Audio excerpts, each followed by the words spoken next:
El Imperio Napoleónico, guión documental extenso, el año 1804, marca un momento decisivo en la historia de Europa. Francia, tras años de revolución y terror, se encuentra bajo el liderazgo de un hombre cuyo nombre resonará por los siglos, Napoleón Bonaparte. El 2 de diciembre de ese año, en la majestuosa Catedral de Notre-Dame de París, se desarrolla una ceremonia sin precedentes. Napoleón, de apenas 35 años, toma la corona imperial de las manos del Papa Pío VII y se corona a sí mismo emperador de los franceses. Este gesto, cargado de simbolismo, marca el nacimiento del Imperio Napoleónico y el inicio de una era que transformará para siempre el mapa político de Europa. Pero para comprender la magnitud de este momento, debemos retroceder en el tiempo y examinar las circunstancias que llevaron a un joven oficial corso a convertirse en el hombre más poderoso de Europa. Napoleón Bonaparte nació el 15 de agosto de 1769 en Ajaccio, Córcega, apenas un año después de que la República de Génova cediera la isla a Francia. Su padre, Charles Bonaparte, era un abogado que había luchado inicialmente contra la ocupación francesa bajo las órdenes de Pasquale Paoli, pero que eventualmente se reconcilió con el nuevo régimen. Su madre, Letizia Ramolino, provenía de una familia de pequeña nobleza local. El joven Napoleón, segundo de 8 hermanos, mostró desde temprana edad una inteligencia excepcional y una ambición desmedida. La educación militar de Napoleón comenzó a los 9 años, cuando fue enviado a la escuela militar de Brienne-le-Château, en Francia continental. Allí, el joven corso sufrió las burlas de sus compañeros por su acento y origen, experiencias que forjaron su carácter determinado y su necesidad constante de demostrar su valía. Sus profesores notaron inmediatamente su genio para las matemáticas y la estrategia militar. En 1784, a los 15 años, ingresó en la prestigiosa École Militaire de París, donde se graduó como segundo teniente de artillería un año después, convirtiéndose en el más joven oficial de su promoción. La Revolución Francesa de 1789 abrió oportunidades sin precedentes para los jóvenes talentos. Napoleón, inicialmente simpatizante de los ideales revolucionarios, vio en el caos político la oportunidad de ascender rápidamente en la jerarquía militar. Su primera oportunidad llegó en 1793, durante el sitio de Tolón, cuando la ciudad portuaria se había rebelado contra la República y había entregado su flota a los británicos. Napoleón, entonces capitán de artillería, diseñó un plan brillante para recuperar la ciudad. Su estrategia consistía en capturar las alturas que dominaban el puerto, desde donde sus cañones podrían hundir la flota enemiga. El éxito de esta operación le valió el ascenso a general de brigada a los 24 años, convirtiéndolo en el general más joven de la historia francesa. Sin embargo, la carrera de Napoleón no fue un ascenso constante. Tras la caída de Robespierre en julio de 1794, Bonaparte fue brevemente encarcelado por sus conexiones con los jacobinos. Liberado por falta de pruebas, se encontró sin mando y con escasas perspectivas. Durante este periodo difícil, consideró incluso ofrecer sus servicios al sultán otomano. Su fortuna cambió dramáticamente el 13 de vendimiario del año cuarto, 5 de octubre de 1795, cuando el gobierno del Directorio le encargó defender la Convención Nacional contra una insurrección realista. Napoleón dispersó a los insurgentes con sus famosos tiros de cañón, salvando a la República y ganándose el reconocimiento definitivo como el general de la República. La campaña de Italia, iniciada en 1796, estableció definitivamente la reputación de Napoleón como genio militar. Con apenas 26 años, asumió el mando del ejército de Italia, una fuerza desmoralizada y mal equipada. Su proclama inicial a sus soldados se convirtió en legendaria: «Soldados, estáis desnudos y mal alimentados. Os llevaré a las llanuras más fértiles del mundo. Provincias ricas y grandes ciudades estarán bajo vuestro poder. Lo que siguió fue una campaña de 15 meses que revolucionó el arte de la guerra europea. La estrategia napoleónica en Italia se basaba en la velocidad, la concentración de fuerzas y la capacidad de dividir a los enemigos. Sus movimientos eran tan rápidos que los austriacos y piamonteses, superiores en número, nunca lograron coordinar sus fuerzas efectivamente. En la batalla de Montenotte, Napoleón derrotó a los austriacos, en Millesimo a los piamonteses, en Dego nuevamente a los austriacos. Cada victoria aislaba más a sus enemigos y fortalecía su posición. La batalla de Lodi, donde Napoleón personalmente apuntó los cañones que barrieron el puente, le valió el apodo de Le Petit Caporal entre sus soldados. La conquista de Milán y la entrada triunfal en la capital lombarda marcaron el nacimiento del mito napoleónico. El joven general no solo había demostrado su genio militar, sino también su habilidad política. Organizó la República Cisalpina, negoció tratados ventajosos y, quizás más importante, se casó con Josefina de Beauharnais, viuda del general guillotinado Alexandre de Beauharnais. Esta unión no solo satisfizo su pasión romántica, sino que también le proporcionó conexiones sociales cruciales en París. La campaña de Egipto, iniciada en 1798, representó una nueva fase en la carrera de Napoleón. Oficialmente, la expedición tenía como objetivo cortar las rutas comerciales británicas hacia la India.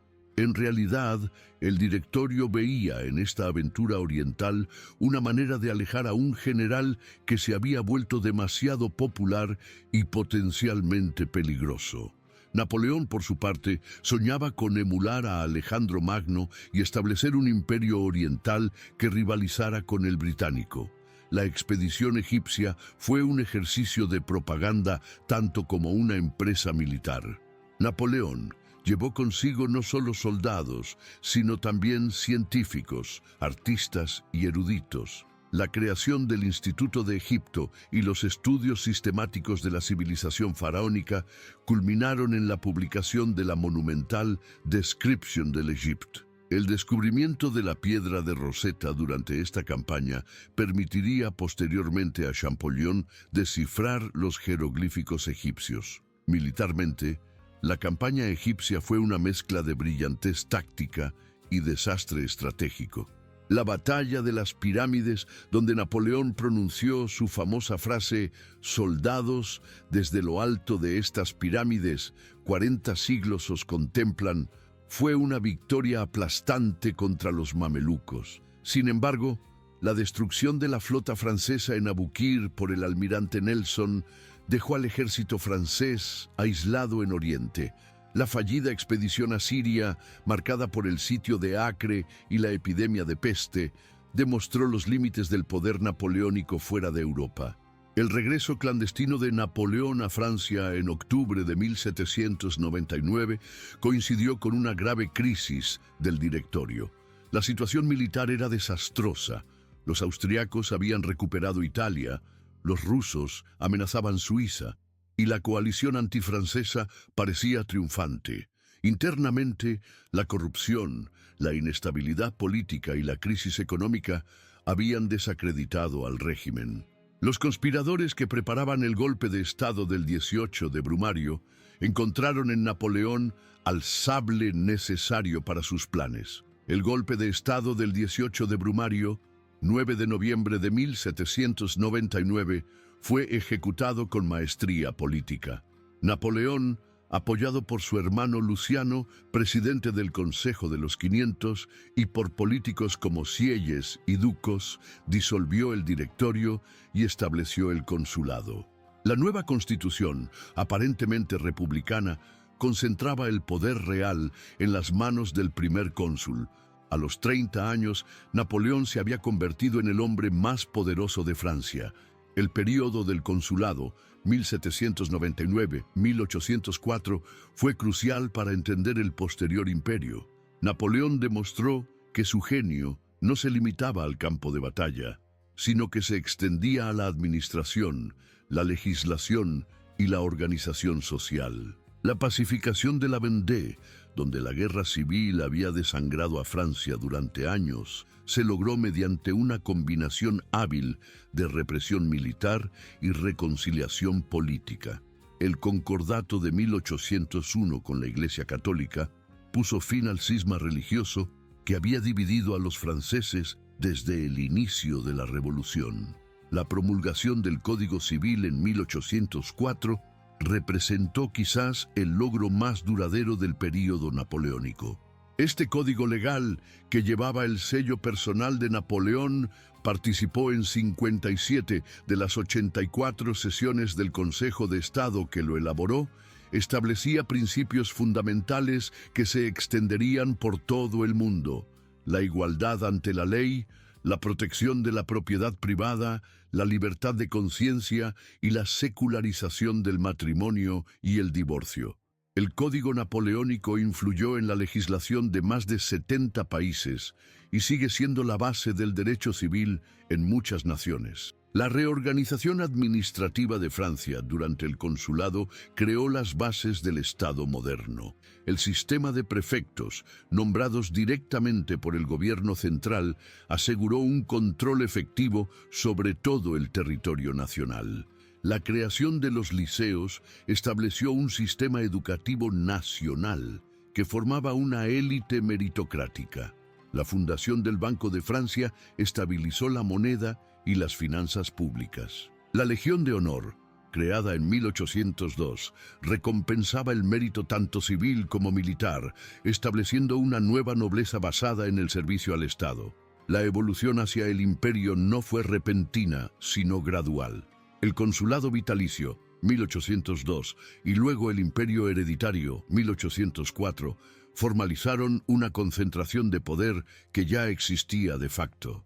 La conspiración de Cadoudal, en 1804, que intentó asesinar a Napoleón, proporcionó el pretexto perfecto para la proclamación imperial. El fusilamiento del duque de Enghien, último príncipe de la Casa de Condé, envió un mensaje claro a las monarquías europeas. La nueva dinastía napoleónica se defendería con la misma determinación que había mostrado la República. La ceremonia de coronación del 2 de diciembre de 1804 fue cuidadosamente orquestada para maximizar su impacto político y simbólico. La presencia del Papa Pío VII legitimaba el nuevo régimen ante los católicos, mientras que el autocoronamiento de Napoleón afirmaba su independencia de cualquier autoridad externa. La corona utilizada no fue la de Carlomagno, sino una nueva corona imperial que simbolizaba la ruptura con el pasado y el inicio de una nueva era. El imperio napoleónico se basaba en varios pilares fundamentales. El primero era la administración centralizada y eficiente, heredada del consulado, pero perfeccionada durante el período imperial. El segundo era la meritocracia, que permitía el ascenso social basado en el talento y el servicio al Estado. El tercero era la codificación legal, que establecía un marco jurídico uniforme en todos los territorios bajo control francés. El cuarto era la educación nacional, que creaba una identidad francesa común. El quinto era la religión oficial, que proporcionaba cohesión social sin interferir en la autoridad del Estado. La organización militar del imperio fue revolucionaria en varios aspectos. El sistema de conscripción universal, establecido durante la República pero perfeccionado bajo el imperio, creó ejércitos masivos sin precedentes en la historia europea. La organización en cuerpos de ejército autónomos permitía una flexibilidad táctica extraordinaria. Cada cuerpo, comandado por un mariscal del imperio, era una fuerza equilibrada capaz de operar independientemente. La artillería, especialidad original de Napoleón, se convirtió en el arma decisiva de las batallas napoleónicas. Los mariscales del imperio formaron una nueva élite militar que combinaba competencia profesional con lealtad personal a Napoleón. Murat, el brillante comandante de caballería que se convirtió en rey de Nápoles. Davout, el Mariscal de Hierro, considerado el más competente de todos. Ney, el bravo de los bravos, especialista en combates de retaguardia. Lannes, el amigo personal de Napoleón, muerto en la batalla de Aspern-Essling. Soult, el organizador que construyó algunos de los mejores ejércitos del imperio. Massena, el veterano de las guerras revolucionarias, apodado l'Enfant chéri de la Victoire. Cada uno de estos hombres había ascendido desde posiciones humildes hasta la cima del poder militar europeo. La tercera coalición, formada en 1805 por Austria, Rusia y Gran Bretaña, representó el primer desafío serio al imperio recién proclamado. La estrategia aliada era simple. Mientras la flota británica mantenía el bloqueo naval de Francia, los ejércitos austríaco y ruso atacarían desde el este. Napoleón respondió con una de sus campañas más brillantes. La Grande Armée, concentrada en el campamento de Boulogne para la proyectada invasión de Inglaterra, se dirigió hacia el este con una velocidad que sorprendió a los aliados. La maniobra de Ulm fue una obra maestra de estrategia. Napoleón dividió sus fuerzas en varios cuerpos que convergieron sobre el ejército austríaco del general Mack antes de que pudiera unirse a los rusos. El 20 de octubre de 1805, Mack se rindió con 30.000 hombres sin haber librado una batalla importante. Esta victoria abrió el camino hacia Viena, que fue ocupada sin resistencia el 13 de noviembre. Mientras tanto, en el mar, la flota franco-española bajo el mando del almirante Villeneuve fue destruida por Nelson en Trafalgar el 21 de octubre. Esta derrota naval aseguró la supremacía marítima británica durante el resto de las guerras napoleónicas. Sin embargo, en tierra, Napoleón preparaba su golpe maestro. Los ejércitos austríaco y ruso, comandados por el emperador Francisco I y el zar Alejandro I respectivamente, se concentraron cerca de Austerlitz, convencidos de que podrían aplastar a las fuerzas francesas. La batalla de Austerlitz, librada el 2 de diciembre de 1805, exactamente un año después de la coronación, fue la victoria más brillante de Napoleón. El sol de Austerlitz iluminó una demostración perfecta del arte de la guerra napoleónica. Fingiendo debilidad, Napoleón atrajo a los aliados a atacar su flanco derecho aparentemente vulnerable. Cuando las fuerzas austrorrusas se comprometieron en este ataque, Napoleón lanzó su contraataque contra el centro enemigo debilitado. La meseta de Pratzen, objetivo principal del ataque francés, fue capturada tras una lucha feroz. Los aliados fueron divididos y derrotados por separado. Los resultados de Austerlitz fueron inmediatos y duraderos. Austria firmó el Tratado de Presburgo, perdiendo Venecia y Tirol. Rusia se retiró de la coalición. Más importante aún, el Sacro Imperio Romano Germánico, institución milenaria que había dominado la política centroeuropea, fue formalmente disuelto en 1806. En su lugar, Napoleón creó la Confederación del Rin, una alianza de estados alemanes bajo protectorado francés que incluía 16 príncipes alemanes inicialmente y que crecería hasta incluir casi todos los estados alemanes excepto Austria y Prusia. La humillación de Austria tuvo consecuencias inesperadas. Prusia, que había permanecido neutral durante la campaña de 1805, se alarmó por el creciente poder francés en Alemania. La formación de la Confederación del Rin y la ocupación francesa de territorios alemanes convencieron a Federico Guillermo III de que debía actuar antes de que fuera demasiado tarde. En octubre de 1806, Prusia presentó un ultimátum exigiendo la retirada francesa del Rin. Napoleón, que había anticipado esta reacción, ya había comenzado a mover sus fuerzas hacia el norte. La campaña de Prusia fue quizás la más devastadora de todas las victorias napoleónicas. En apenas 19 días, el ejército prusiano, considerado el heredero de las tradiciones militares de Federico el Grande, fue completamente destruido. El 14 de octubre de 1806, Dos batallas simultáneas sellaron el destino de Prusia. En Jena, Napoleón derrotó al ejército del príncipe Hohenlohe, mientras que en Auerstadt, Davout, con un solo cuerpo de ejército, aplastó a las fuerzas principales prusianas comandadas por el duque de Brunswick. La persecución que siguió a estas victorias fue implacable. Berlín fue ocupada el 25 de octubre. La familia real prusiana huyó hacia el este, buscando refugio en Königsberg. Las fortalezas prusianas se rindieron una tras otra sin resistencia seria.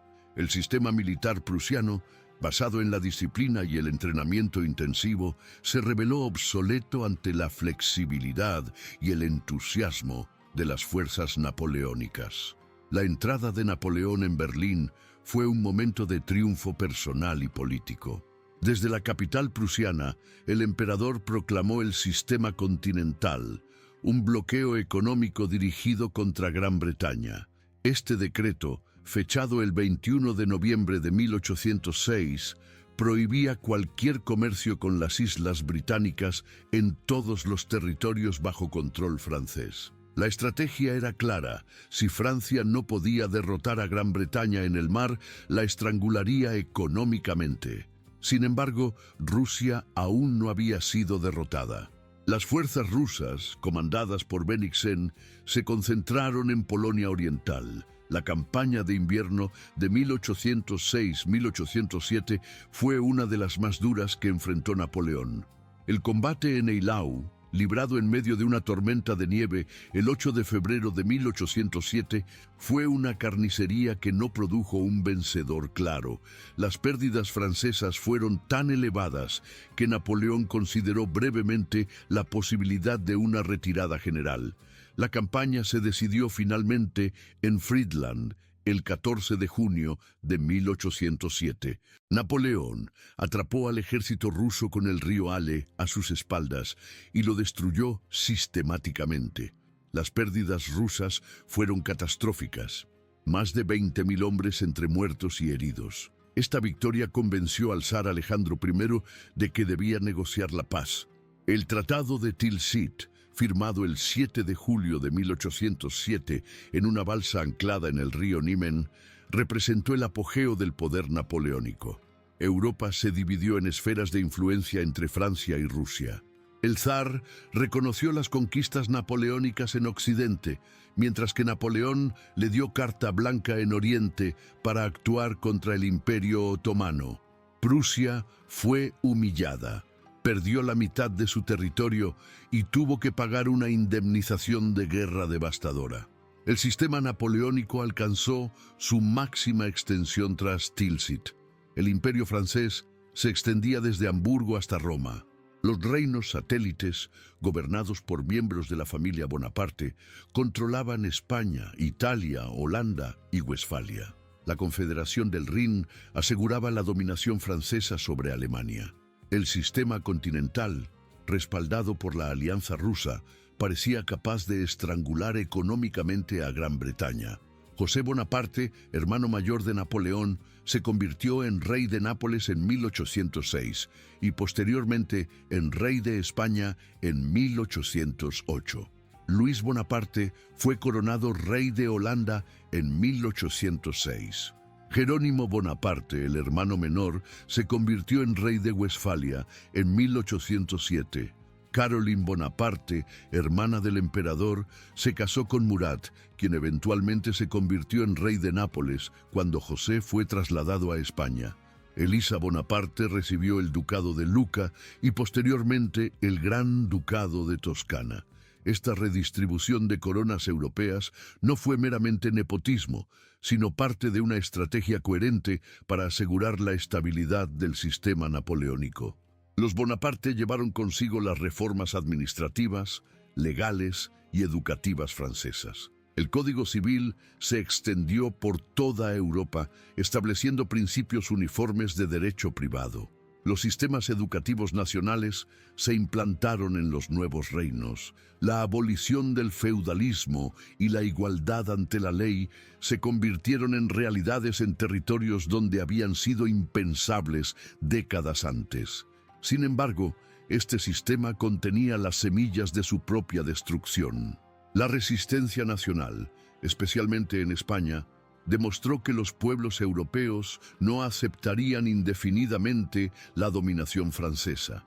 La carga financiera del sistema continental creó tensiones crecientes con los aliados. La propia Rusia, pilar del sistema de Tilsit, comenzó a mostrar signos de impaciencia con las restricciones comerciales que perjudicaban su economía. La crisis española comenzó en 1807 con la invasión de Portugal. El pequeño reino ibérico se había negado a adherirse al sistema continental, manteniendo su alianza tradicional con Gran Bretaña. Napoleón, con el consentimiento de España, envió tropas francesas a través de territorio español para ocupar Portugal. La operación militar fue un éxito. Lisboa fue ocupada y la familia real portuguesa huyó a Brasil.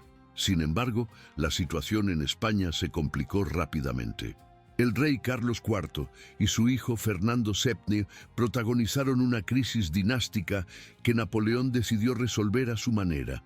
En la famosa entrevista de Bayona, abril de 1808, Napoleón forzó la abdicación de ambos pretendientes españoles y designó a su hermano José como rey de España. Esta decisión, aparentemente lógica dentro del sistema napoleónico, desencadenó una guerra que duraría 6 años y que drenaría constantemente los recursos del imperio.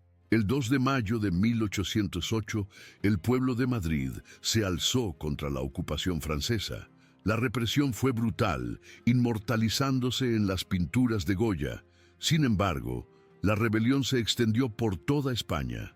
La Guerra de la Independencia Española, o Guerra Peninsular como la llamaron los británicos, se convirtió en el primer ejemplo moderno de guerra de guerrillas a gran escala. Los guerrilleros españoles, apoyados por la población civil y por fuerzas regulares británicas comandadas por Wellington, hicieron de la península ibérica una trampa mortal para las fuerzas francesas. La singularidad de la guerra española radicaba en su carácter popular. No era una guerra entre ejércitos profesionales, sino un conflicto que involucró a toda la población. Los campesinos se convertían en guerrilleros por la noche y volvían a sus labores durante el día. Los franceses controlaban las ciudades principales, pero el campo permanecía en manos de los insurgentes. Las atrocidades se multiplicaron por ambos bandos, creando un ciclo de violencia que se realimentaba constantemente. Napoleón comprendió rápidamente que la guerra española era diferente a todas las anteriores. En noviembre de 1808 dirigió personalmente una campaña en la península, derrotando a varios ejércitos españoles y británicos. Madrid fue reconquistada y el ejército británico de Moore fue evacuado desde La Coruña.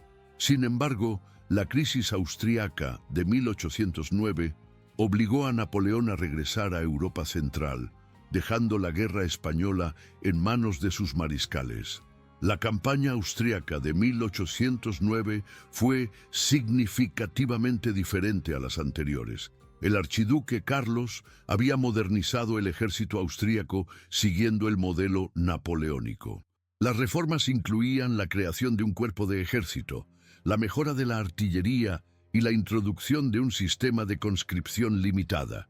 Cuando Austria declaró la guerra en abril de 1809, Napoleón se encontró por primera vez enfrentando a un enemigo que había aprendido de sus métodos. La campaña comenzó con la ventaja austriaca. Mientras Napoleón estaba en España, el archiduque Carlos había ocupado Baviera. Sin embargo, la velocidad napoleónica volvió a demostrar su eficacia. En 5 días, del 19 al 23 de abril de 1809, Napoleón libró 4 batallas a Bensberg, Landshut, Eckmühl y Ratisbona, que dividieron y derrotaron a las fuerzas austriacas. Viena fue ocupada nuevamente el 13 de mayo. Sin embargo, la verdadera prueba llegó en Aspern-Essling, los días 21 y 22 de mayo de 1809. El archiduque Carlos, con 95.000 hombres, atacó a Napoleón mientras éste cruzaba el Danubio con solo 77.000 soldados. La batalla fue feroz y por primera vez en su carrera, Napoleón sufrió una derrota táctica clara.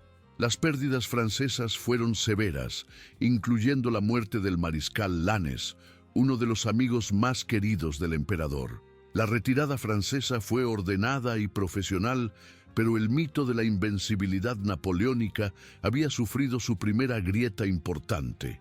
La venganza llegó en Wagram el 5 y 6 de julio de 1809. Napoleón, con 180.000 hombres, se enfrentó a 158.000 austriacos en la batalla más grande hasta ese momento de las guerras napoleónicas.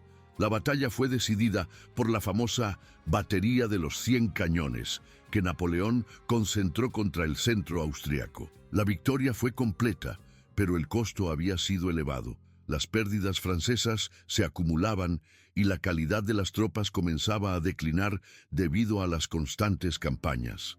El Tratado de Schönbrunn, firmado el 14 de octubre de 1809, eliminó nuevamente a Austria como factor militar europeo. Sin embargo, las condiciones no fueron tan devastadoras como tras Austerlitz. Napoleón, consciente de la necesidad de estabilizar la situación europea, buscó una solución diplomática duradera. La propuesta de matrimonio con María Luisa de Austria, hija del emperador Francisco I, formó parte de esta estrategia de reconciliación. El divorcio de Napoleón con Josefina en diciembre de 1809 fue un acto político tanto como personal. Josefina no había podido darle el heredero que el emperador necesitaba para asegurar la continuidad dinástica. El matrimonio con María Luisa, celebrado en abril de 1810, selló la reconciliación con Austria y proporcionó legitimidad dinástica al imperio. El nacimiento del rey de Roma, el 20 de marzo de 1811, pareció asegurar definitivamente el futuro de la dinastía napoleónica. Sin embargo, el sistema continental, pilar de la estrategia napoleónica contra Gran Bretaña, comenzaba a mostrar grietas importantes.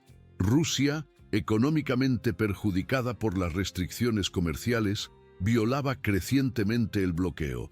Los comerciantes rusos necesitaban los productos coloniales británicos, mientras que los terratenientes requerían el mercado británico para sus cereales. El zar Alejandro I, presionado por la nobleza rusa, comenzó a distanciarse de la alianza francesa. Las tensiones franco-rusas se intensificaron por la cuestión polaca. El Ducado de Varsovia, creado por Napoleón tras la derrota de Prusia, despertaba temores rusos de una restauración polaca completa. Los polacos, entusiastas partidarios de Napoleón, veían en el emperador francés al libertador que restauraría su independencia nacional. Las ambiciones napoleónicas en el Báltico y los Balcanes crearon fricciones adicionales con Rusia. La crisis llegó a su punto culminante en 1811. El zar Alejandro I promulgó un nuevo arancel que gravaba los productos franceses mientras facilitaba el comercio con Gran Bretaña. Esta medida fue interpretada por Napoleón como una violación flagrante del Tratado de Tilsit. Los preparativos militares comenzaron en ambos lados. Europa se dividió nuevamente en campos hostiles. La decisión de invadir Rusia fue quizás la más fatídica de la carrera de Napoleón. El emperador francés reunió la fuerza militar más grande de la historia hasta ese momento.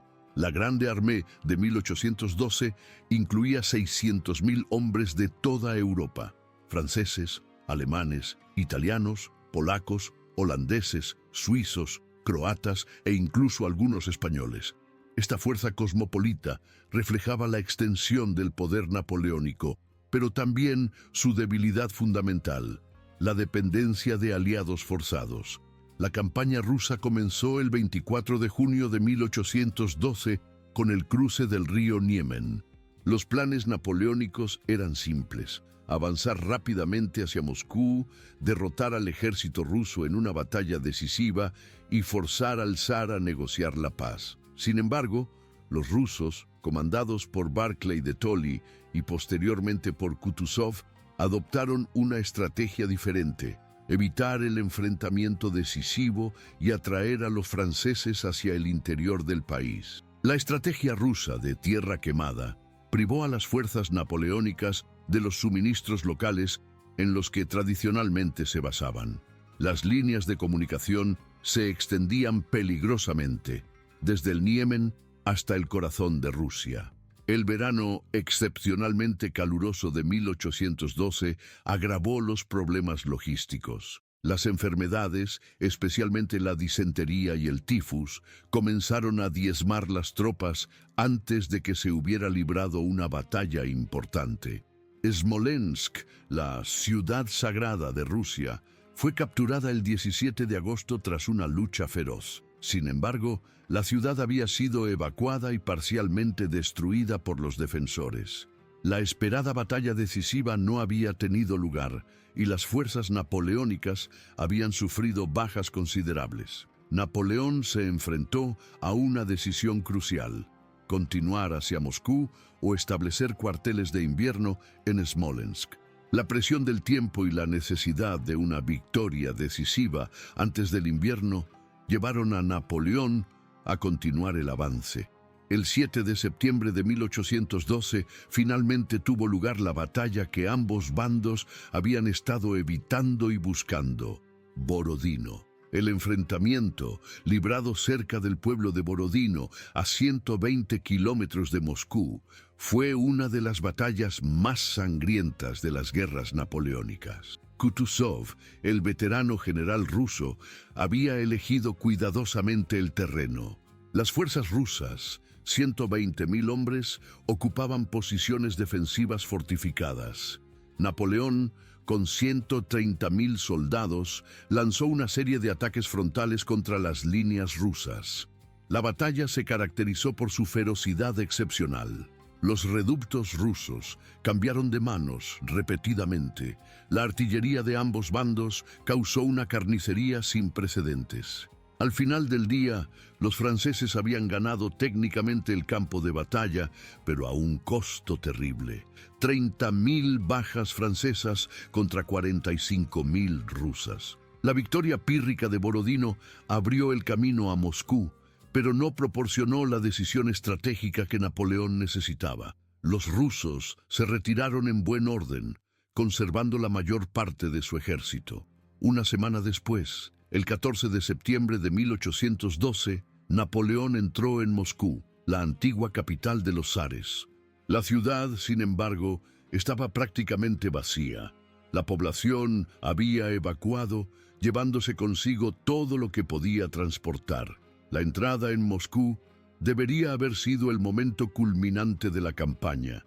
En su lugar, se convirtió en el inicio de la catástrofe. Esa misma noche comenzaron los incendios que destruirían 3/4 partes de la ciudad. Los franceses acusaron a los rusos de haber incendiado intencionalmente su propia capital. Los rusos culparon a los franceses de los saqueos y la destrucción. La realidad probablemente combinó ambas causas. Algunos incendios fueron provocados por los defensores en retirada, otros por los saqueadores y muchos más por accidentes en una ciudad abandonada. Napoleón estableció su cuartel general en el Kremlin, esperando que el zar Alejandro I solicitara la paz. Durante 5 semanas, el emperador francés esperó una respuesta que nunca llegó. Los rusos, inspirados por el ejemplo de Moscú en llamas, se habían decidido a resistir hasta el final. El invierno se acercaba y las fuerzas napoleónicas, reducidas a menos de 100.000 hombres efectivos, se encontraban aisladas en el corazón de Rusia. La decisión de evacuar Moscú llegó el 19 de octubre. Napoleón había perdido 5 semanas preciosas, esperando una capitulación que nunca se produjo. La retirada, inicialmente ordenada, se convirtió rápidamente en una pesadilla.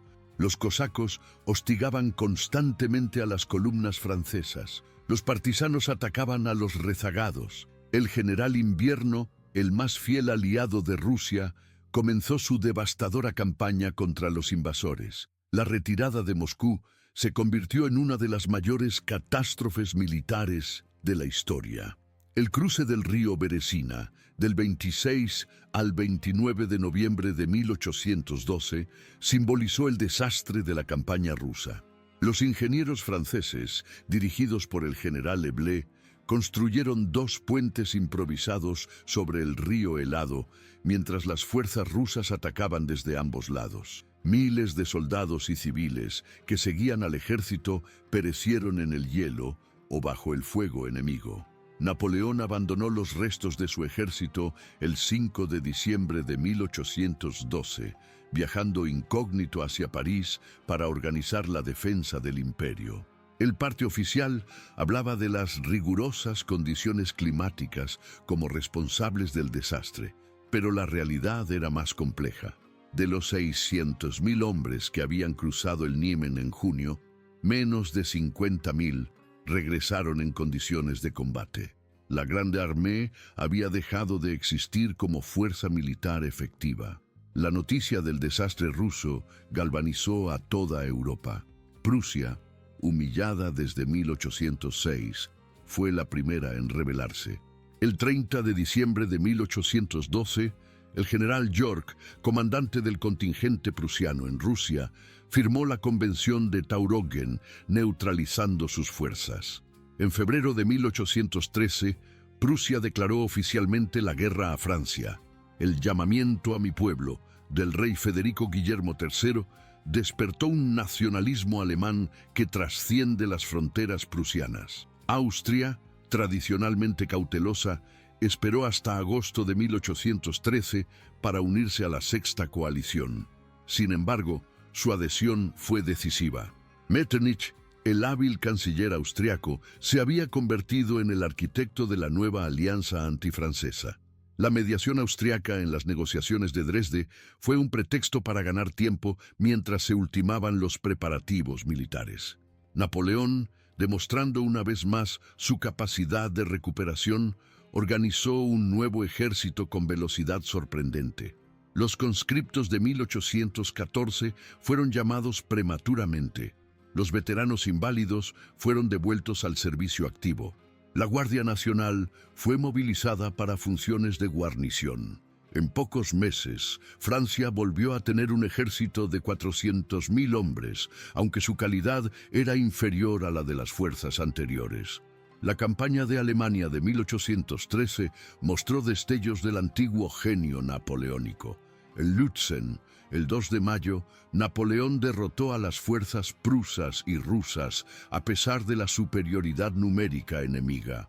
En Bautzen, el 20 y 21 de mayo, otra victoria francesa obligó a los aliados a retirarse. Sin embargo, estas victorias no fueron decisivas. Las pérdidas francesas eran irreemplazables, mientras que los aliados podían permitirse el lujo de retirarse y reorganizarse. El armisticio de Plaswitz, del 4 de junio al 17 de agosto de 1813, fue fatídico para Napoleón. El emperador francés creyó que podía utilizar esta pausa para reforzar sus fuerzas y dividir a sus enemigos.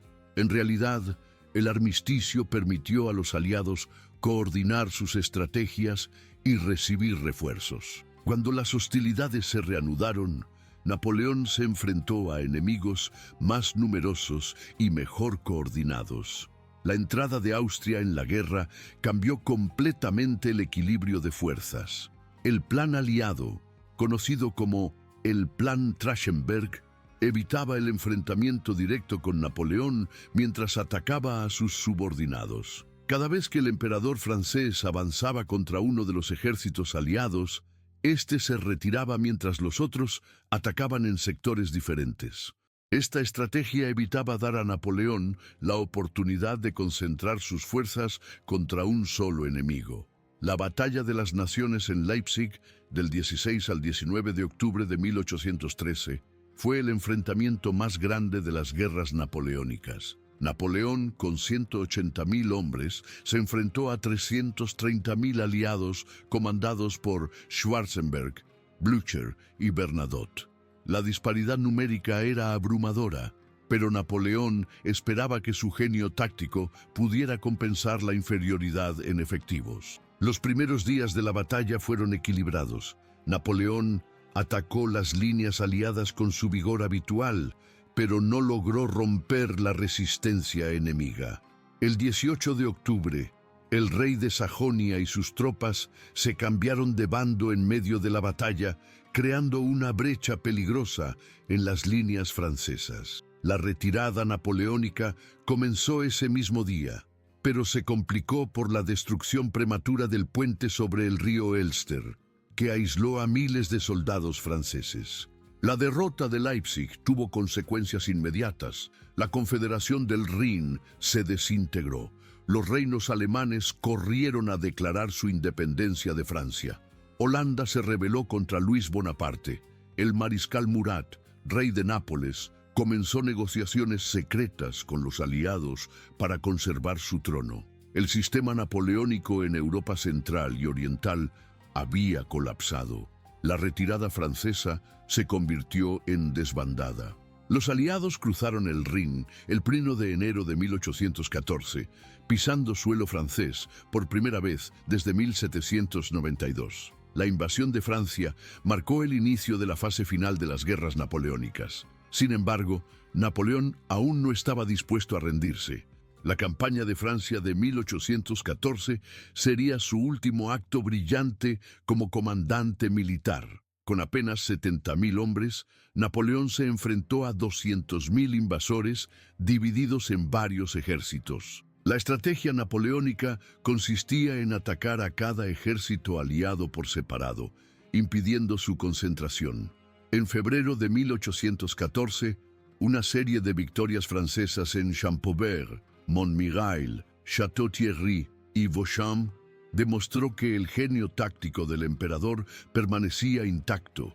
Estas victorias, sin embargo, fueron insuficientes para cambiar el curso de la guerra. Los aliados, aunque derrotados tácticamente, mantenían su superioridad estratégica. Nuevas fuerzas llegaban constantemente desde Alemania y Rusia. Francia, exhausta por 20 años de guerra, no podía proporcionar los refuerzos que Napoleón necesitaba. El Congreso de Châtillon, iniciado en febrero de 1814, ofreció a Napoleón la oportunidad de negociar una paz que le permitiera conservar el trono francés dentro de las fronteras de 1792. Sin embargo, el emperador rechazó estas condiciones, creyendo que nuevas victorias militares le proporcionarían mejores términos. Esta decisión, comprensible desde el punto de vista del orgullo personal, fue estratégicamente desastrosa. La situación se deterioró rápidamente en marzo de 1814. Los aliados, abandonando la cautela, marcharon directamente sobre París. Napoleón, con fuerzas insuficientes, no pudo impedir el avance enemigo. El 30 de marzo, las fuerzas rusas y prusianas atacaron las alturas de Montmartre. La resistencia francesa, dirigida por Moncey y Mortier, fue heroica, pero inútil. La entrada de los aliados en París, el 31 de marzo de 1814, marcó el fin efectivo del imperio napoleónico. El gobierno provisional, dirigido por Talleyrand, proclamó la deposición de Napoleón. El Senado francés, que había sido durante años un instrumento dócil del poder imperial, votó la destitución del emperador, la deserción de los mariscales, incluyendo Ney, quien declaró que el ejército no marchará contra París, selló el destino de Napoleón. La abdicación de Napoleón en Fontainebleau, el 6 de abril de 1814, fue un momento de drama intenso. El emperador, rodeado de sus generales más fieles, firmó su renuncia al trono francés. El intento de suicidio con veneno, que falló porque la poción había perdido su potencia, reveló la profundidad de su desesperación. La abdicación incondicional del 11 de abril puso fin oficialmente al imperio napoleónico. El Tratado de Fontainebleau, firmado el 11 de abril de 1814, estableció las condiciones del exilio napoleónico. El emperador conservaría el título imperial, pero su dominio se limitaría a la isla de Elba. Se le concedió una renta anual de 2 millones de francos, pagada por Francia. María Luisa y el rey de Roma recibirían los ducados de Parma, Piacenza y Guastalla. Las condiciones, considerando las circunstancias, fueron relativamente generosas. El exilio en Elba representó una nueva fase en la vida de Napoleón. Con apenas 12.000 habitantes y 224 kilómetros cuadrados, la pequeña isla mediterránea se convirtió en un laboratorio para las reformas napoleónicas. El emperador organizó una administración eficiente, mejoró las carreteras, modernizó la agricultura y creó un pequeño ejército de 1.000 hombres. Sin embargo, la inactividad y el aislamiento pesaban sobre un hombre acostumbrado a dirigir los destinos de Europa. La restauración borbónica en Francia, dirigida por Luis XVIII, hermano del ejecutado Luis XVI, enfrentó dificultades inmediatas. La nobleza emigrada regresó esperando recuperar sus propiedades y privilegios. Los veteranos napoleónicos fueron marginados del nuevo ejército. Los compradores de bienes nacionales temían perder sus adquisiciones. La Carta Constitucional de 1814, aunque moderada, no satisfacía completamente a ningún sector de la sociedad francesa. Las noticias que llegaban a Elba confirmaban las dificultades del nuevo régimen. El Congreso de Viena, iniciado en septiembre de 1814, se prolongaba por desacuerdos entre los vencedores. Los franceses, humillados por la ocupación extranjera, comenzaban a nostálgicos del imperio. La situación económica, agravada por las indemnizaciones de guerra, creaba descontento popular. La decisión de Napoleón de abandonar Elba fue influenciada por varios factores. Las noticias de las dificultades borbónicas sugerían que Francia podría estar lista para su retorno. Los rumores de que los aliados planeaban trasladarlo a una isla más remota, posiblemente Santa Elena, lo urgían a actuar. La reducción de su guardia personal y las restricciones crecientes a su libertad de movimiento aumentaron su sensación de urgencia. El 26 de febrero de 1815, Napoleón embarcó en el Brick Inconstant con 1.000 hombres de su guardia personal. La travesía hasta la costa francesa fue arriesgada. Las flotas británica y francesa patrullaban el Mediterráneo. Sin embargo, la suerte favoreció al emperador. El 1 de marzo de 1815, Napoleón desembarcó en Golfejuan, cerca de Antibes, iniciando la aventura conocida como los 100 días. La marcha desde Golfejuan hasta París fue un triunfo político extraordinario. En lugar de seguir la ruta costera donde podría encontrar resistencia, Napoleón eligió el camino montañoso a través de los Alpes. En Sisteron-Gap y Grenoble, las tropas enviadas para capturarlo se unieron a su causa. La famosa escena de Laffrey, donde Napoleón abrió su abrigo ante los soldados del 5º Regimiento de Línea, gritando «Soldados del 5º, ¿me reconocéis?», se convirtió en legendaria. La entrada en Grenoble, el 7 de marzo, marcó el punto de inflexión. La ciudad, controlada por una guarnición borbónica, abrió sus puertas al emperador. A partir de ese momento, el movimiento napoleónico adquirió un carácter irresistible. En Lyon, el mariscal Ney, quien había prometido llevar a Napoleón a París en una jaula de hierro, se unió a su antiguo jefe con lágrimas en los ojos. París fue evacuado por Luis XVIII el 19 de marzo, exactamente cuando Napoleón entraba en la capital. La llegada a las Tullerías, cargado en hombros por la multitud entusiasta, marcó el retorno triunfal del emperador. Sin embargo, la situación internacional era radicalmente diferente a la de 1814. Europa no permitiría un segundo imperio napoleónico. La respuesta de los aliados fue inmediata y unánime. El 13 de marzo, antes incluso de que Napoleón llegara a París, las potencias reunidas en Viena lo declararon enemigo y perturbador de la paz mundial. La séptima coalición se formó con una determinación que no había existido en las anteriores. Wellington fue enviado a Bélgica para comandar un ejército anglo-holandés. Blücher dirigió las fuerzas prusianas.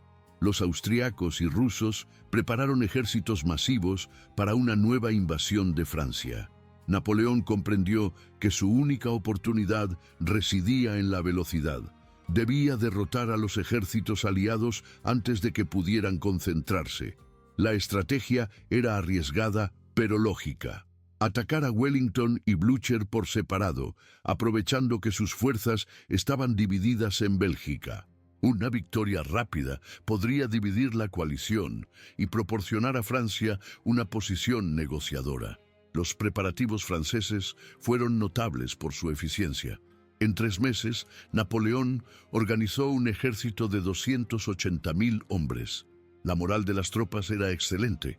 Los veteranos napoleónicos veían en los 100 días una oportunidad de venganza contra los invasores de 1814. Sin embargo, la calidad general del ejército era inferior a la de las fuerzas imperiales anteriores. Muchos oficiales experimentados habían muerto en las campañas anteriores o habían sido marginados durante la Restauración.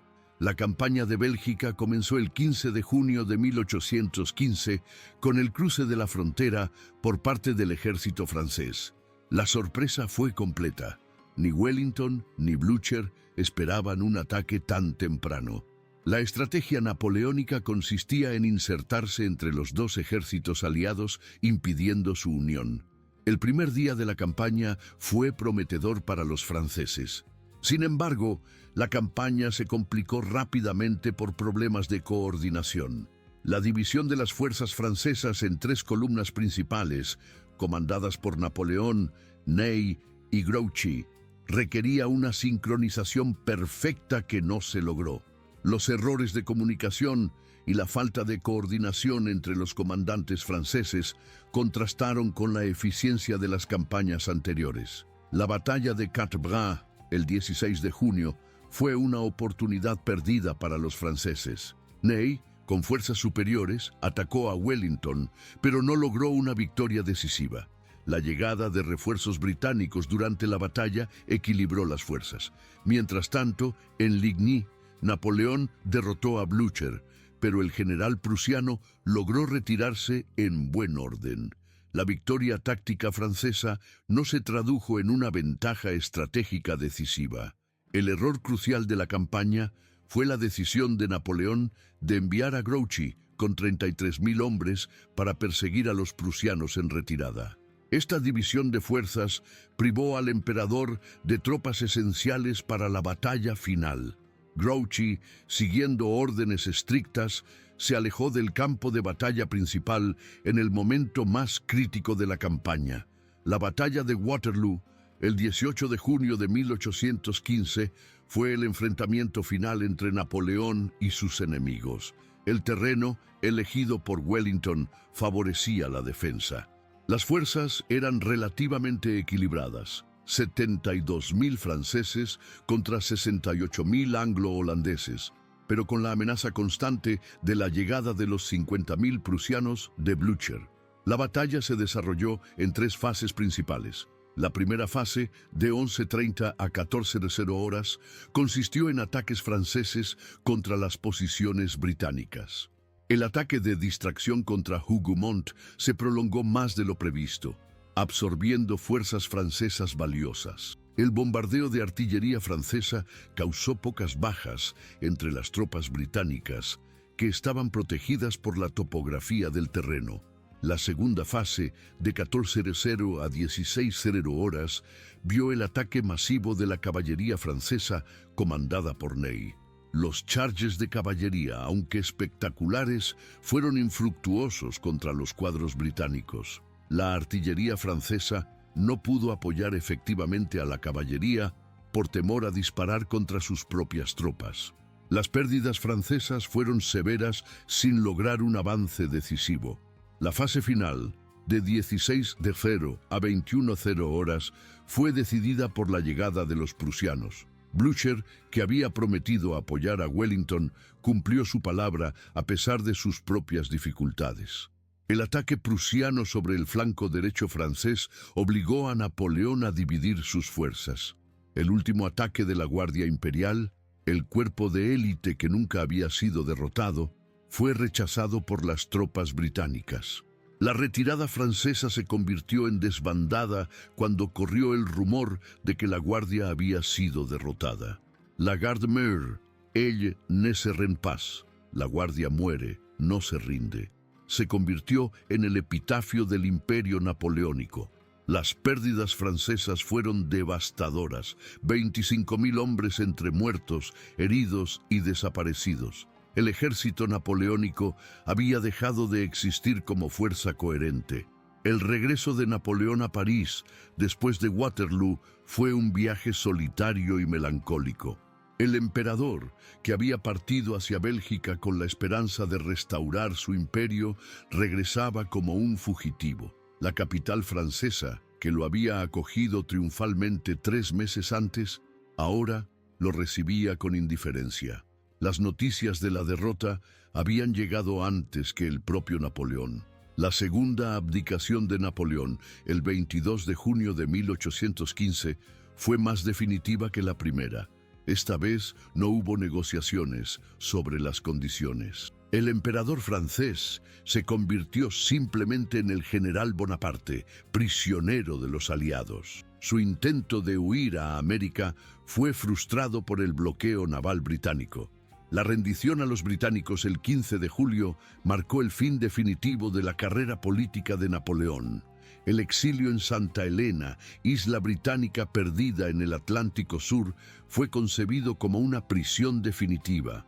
A 1.900 kilómetros de la costa africana más cercana, la isla ofrecía una seguridad total contra cualquier intento de fuga. Sir Hudson Lowe, el gobernador británico, recibió instrucciones estrictas para mantener a Napoleón bajo vigilancia constante. Los 6 años de exilio en Santa Elena fueron una lucha constante por la dignidad y el legado histórico. Napoleón, reducido a la condición de prisionero, se dedicó a dictar sus memorias a sus compañeros de exilio. Las conversaciones con Lascases, Gourgaud, Montholon y Bertrand produjeron el Memorial de Santa Elena, que se convertiría en la base del mito napoleónico. La muerte de Napoleón el 5 de mayo de 1821, a los 51 años, puso fin a una de las vidas más extraordinarias de la historia. Las circunstancias de su muerte generaron controversias duraderas. El certificado oficial mencionaba cáncer de estómago, pero las teorías sobre envenenamiento persisten hasta hoy. Su última voluntad reflejaba su persistente orgullo.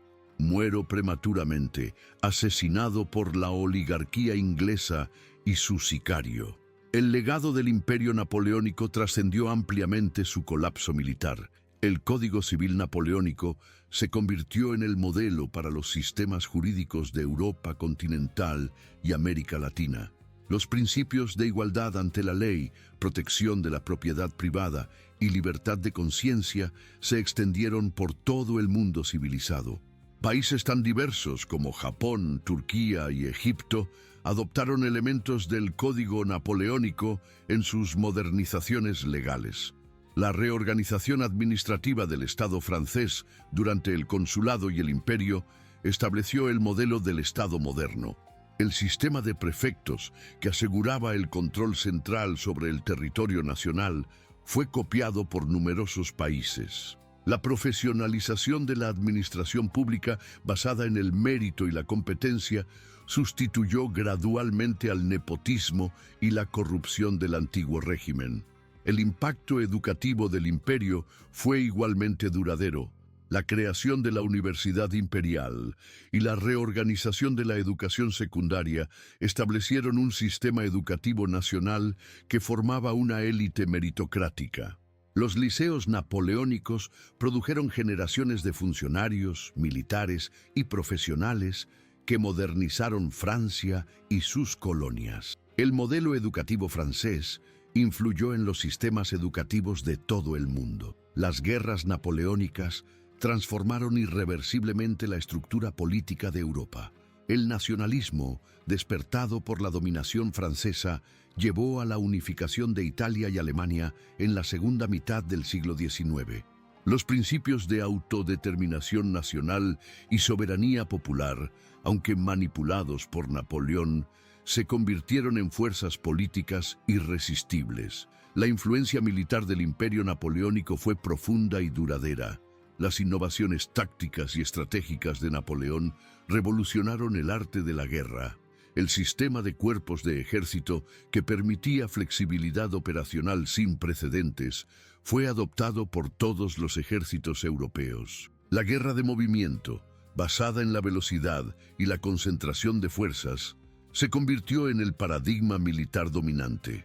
La cartografía europea fue permanentemente alterada por las guerras napoleónicas. La disolución del Sacro Imperio Romano-Germánico eliminó una institución milenaria. La creación de nuevos estados en Alemania e Italia estableció las bases para las futuras unificaciones nacionales. La reorganización de Polonia, aunque temporal, mantuvo viva la idea de la independencia polaca. El impacto económico del imperio fue igualmente significativo. El sistema continental, aunque fracasó en su objetivo de destruir el comercio británico, estimuló la industrialización continental. La necesidad de sustituir los productos británicos promovió el desarrollo de la industria francesa y alemana. Las guerras napoleónicas aceleraron la transición desde una economía agrícola hacia una economía industrial. El mito napoleónico, construido durante el exilio de Santa Elena, ejerció una influencia política duradera. El bonapartismo se convirtió en una fuerza política importante en la Francia del siglo XIX.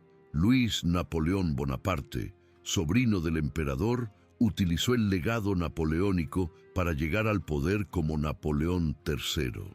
El mito del hombre providencial influyó en movimientos políticos de toda Europa. La historiografía napoleónica ha evolucionado considerablemente desde la muerte del emperador. Las interpretaciones románticas del siglo XIX, que presentaban a Napoleón como el genio libertador de Europa, fueron reemplazadas por análisis más críticos. Los historiadores modernos han examinado tanto las innovaciones como las limitaciones del sistema napoleónico. La complejidad del legado napoleónico reside en sus contradicciones fundamentales. Napoleón fue simultáneamente el heredero de la Revolución Francesa y el precursor del autoritarismo moderno. Propagó los ideales de libertad e igualdad mientras establecía un régimen personal. Modernizó Europa mientras la sometía a guerras constantes. El análisis contemporáneo del imperio napoleónico debe considerar tanto sus logros como sus limitaciones. Las reformas administrativas, legales y educativas fueron genuinamente progresistas. Sin embargo, el costo humano de las guerras napoleónicas fue enormemente elevado. Se estima que las guerras causaron entre 3 y 6 millones de muertes, una cifra astronómica para la época. La genialidad militar de Napoleón residió en su capacidad para combinar innovación táctica con organización superior. Su comprensión de la logística, la ingeniería militar y la psicología del combate fue excepcional. Sin embargo, su negativa a aceptar limitaciones políticas y geográficas llevó inevitablemente al colapso de su sistema. El colapso del imperio demostró los límites del poder personal en la Europa moderna. La resistencia nacional, ejemplificada en España y Rusia, probó que las conquistas duraderas requerían consenso popular, no solo superioridad militar. La coalición continental contra Francia mostró que el equilibrio de poderes seguía siendo fundamental en las relaciones internacionales. La herencia napoleónica en el derecho internacional fue igualmente importante. Los conceptos de soberanía nacional y autodeterminación, aunque manipulados por Napoleón, se convirtieron en principios fundamentales del derecho internacional moderno. El Congreso de Viena, aunque conservador en sus objetivos, estableció precedentes para la resolución pacífica de conflictos internacionales. La influencia cultural del imperio se extendió mucho más allá de Europa. La expedición egipcia despertó el interés occidental por el Oriente. La Description de l'Égypte, monumental obra científica producida por los savants napoleónicos, inauguró la egiptología moderna. El orientalismo del siglo XIX debe mucho a la curiosidad intelectual despertada por la aventura napoleónica. La arquitectura y el urbanismo del imperio dejaron marcas permanentes en París y otras ciudades europeas. Los proyectos napoleónicos, como el Arco del Triunfo y la Rue de Rivoli, transformaron la capital francesa. El estilo imperio, caracterizado por su grandiosidad y simbolismo, influyó en la arquitectura oficial de todo el mundo. La literatura y el arte del período napoleónico reflejaron la grandeza y las contradicciones del imperio. Las obras de Chateaubriand, Stendhal y Balzac capturaron el espíritu de la época. Los pintores, como David y Gros, inmortalizaron las glorias militares del imperio. La música de Beethoven, aunque ambivalente hacia Napoleón, reflejó el espíritu heroico de la época. La ciencia y la tecnología progresaron considerablemente durante el imperio. La creación del Instituto de Francia y la reorganización de la educación superior estimularon la investigación científica. Los avances en ingeniería militar, cartografía y medicina fueron notables. La metrificación del sistema de pesas y medidas, aunque iniciada durante la Revolución, se completó durante el imperio. El impacto del imperio napoleónico en América fue igualmente significativo. Las guerras napoleónicas debilitaron a las potencias coloniales europeas, facilitando los movimientos de independencia americanos. La venta de Luisiana a Estados Unidos, dictada por las necesidades financieras del imperio, duplicó el territorio norteamericano. Los códigos civiles americanos se inspiraron en el modelo napoleónico. La influencia napoleónica en el desarrollo del capitalismo moderno fue compleja. Por un lado, las guerras estimularon la innovación tecnológica las guerras estimularon la innovación tecnológica y la expansión de la producción industrial. La necesidad de abastecer ejércitos masivos impulsó la organización de fábricas, los sistemas de transporte y la logística a una escala sin precedentes. Al mismo tiempo, el sistema napoleónico promovió la racionalización del Estado y la uniformización legal, elementos clave para el desarrollo de un mercado capitalista moderno. La abolición del feudalismo en vastas regiones de Europa y la defensa de la propiedad privada consolidaron una estructura económica favorable al surgimiento de la burguesía industrial. Pero si algo define el legado del imperio napoleónico, es su impacto simbólico. Napoleón encarnó el ideal del ascenso por mérito en una época aún dominada por los privilegios de cuna. Fue el símbolo de una nueva era en la que el talento, la voluntad y la inteligencia podían transformar el destino de un hombre y de todo un continente. Su figura, aunque controversial, se mantiene como uno de los arquetipos del liderazgo moderno, audaz, visionario, incansable y al mismo tiempo profundamente humano en sus contradicciones. El imperio cayó, pero la idea napoleónica sobrevivió. En cada Estado moderno que organiza su administración con rigor, en cada código legal que protege derechos civiles, en cada ejército profesional que se entrena según principios meritocráticos, en cada sistema educativo que premia el esfuerzo individual, resuena aún el eco de aquella Francia imperial. Napoleón no solo cambió los mapas, cambió las mentalidades. Y aunque su estrella se extinguió en los campos de Waterloo, su luz sigue proyectándose sobre la historia. Porque como él mismo escribió en Santa Elena, mi verdadera gloria no es haber ganado 40 batallas. Waterloo borrará el recuerdo de tantas victorias, pero lo que nada borrará, lo que vivirá eternamente, es mi código civil.